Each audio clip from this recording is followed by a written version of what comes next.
आज हम पढ़ेंगे कैसीन मिल्क प्रोटीन बायोकेमिस्ट्री के टॉपिक है और इससे रिलेटेड AQB के क्वेश्चंस भी सॉल्व करेंगे related to casein is a milk protein. Casein protein is a protein found in milks that gives milk with white color. Cow milk consists of around 80% casein protein. In addition of milk, casein protein found in yogurt, cheese and infant formula यानी कि casein में जो milk protein जो casein है उसमें 80% casein होता है जिसकी वजह से मिल्क का कलर वाइट होता है। आइसोइलेक्ट्रिक पॉइंट आइसोइलेक्ट्रिक पॉइंट वो पॉइंट होता है किसी भी प्रोटीन में जहाँ पे नेट चार्ज ज़ीरो हो जाता है। हमें पता है कि जो अमाइनो एसिड्स होते हैं वो डायपोलर नेचर के होते हैं। इस वजह से जब नेट चार्ज ज़ीरो हो जाता है तो उस पॉइंट को हम कहते हैं isoelectric point. Simple definition the pH of solution at which the net charge of protein becomes zero. Determination of isoelectric point. Certain protein examples gelatin relatively soluble in water even at their IEP. कुछ होते हैं जेलेटिन्स होते हैं जो IEP पे भी soluble होते हैं but maximum precipitation can obtain the isoelectric point. जो प्रेसिपिटेशन होती है वो आइसोइलेक्ट्रिक पॉइंट पे होती है यानी कि वहाँ पे नेट चार्ज ज़ीरो हो जाता है आइसोइलेक्ट्रिक पॉइंट पे।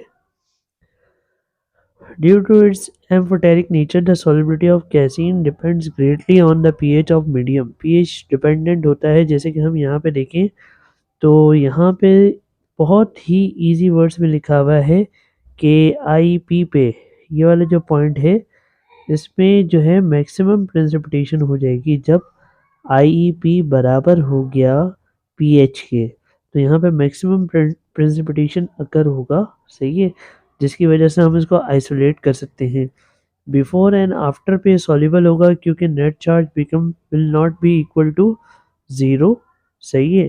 तो वहाँ पे अट्रैक्शन रिपल्जन का फिनोमेना होगा जिसकी वजह से ये सॉल्युबल नहीं होंगे, इनसॉल्युबल फॉर्म में होंगे। और जब pH बराबर हो जाए IEP के तो यहाँ पे इनसॉल्युबिलिटी आ जाएगी जहाँ से हम इस प्रोटीन को हम आइसोलेट आसानी से कर सकते हैं।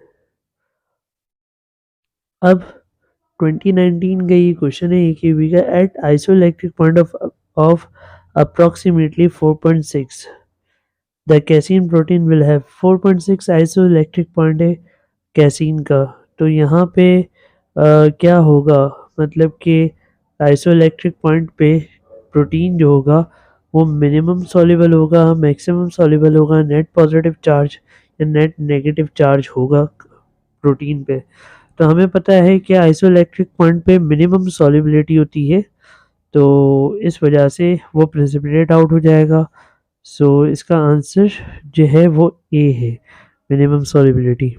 एक और क्वेश्चन देखेंगे जो AQB के पेपर में आया है। कैसीन मिल्क प्रोटीन कंटेन, ये पूरी बातें लिखी हुई है और यहाँ पे दो स्ट्रक्चर्स दिए हुए एक्स एंड वाई का। क्योंकि हमें पता है कि डायपोल जो अमाइनो एसिड्स होते हैं वो डायपोलर नेचर के होते हैं। इसी वजह से कि यहाँ पे जो एक्स है और वाई है ये हमें किस पीएच पे मिलेंगे, लो पीएच पे या हाई पीएच पे। हम ये देख सकते हैं कि एक्स जो है इस पे नेट नेगेटिव चार्ज है। इसका मतलब कि ये हमें मिलेगा हाई पीएच पे, बेसिक होगा। OH क्या करेगा, कार्बोक्सिलिक एसिड के H का एब्स्ट्रैक्ट कर लेगा, सही है। तो ये हमें हाई पीएच पे मिलेगा एक्स और लो पीएच पे हमें वाई मिलेगा क्योंकि यहाँ पे नाइट्रोजन के पास होते हैं लोन पेयर। तो लोन पेयर जब हाइड्रोजन को मिल जाएंगे तो यहाँ पे नाइट्रोजन पे पॉजिटिव चार्ज आ जाएगा। तो देखते हैं लो पीएच पे जो हमें मिल रहा है वो वाई मिल रहा है और हाई पीएच पे जो हमें मिल रहा है वो एक्स मिल रहा है। नेक्स्ट क्वेश्चन है at what pH precipitation of casein occur, explain your answer with reasoning. 3 marks का क्वेश्चन है। तो at what pH occur, explain your answer. Casein precipitation occur isoelectric point because the nature of protein is dipolar nature. So at isoelectric point, casein is neutralized and precipitation occur. But after and before isoelectric point, casein is present in dissolved form. So this is the disk. Slide से related to casein. अगर आपके कोई भी questions हो तो आप comments में इसको राइट कर सकते हैं। चैनल को लाइक करें, सब्सक्राइब करें और कमेंट ज़रूर करें कि आपको ये वीडियो कैसी लगी और रिलेटेड टू दिस टॉपिक कोई क्वेश्चन हो तो आप कमेंट्स में लिखें। और अगर आप ऐसी वीडियो और देखना चाहते हैं तो फिर आप कमेंट करें, इंशाल्लाह उससे रिलेटेड भी वीडियो बनाई जाएगी। Thank you.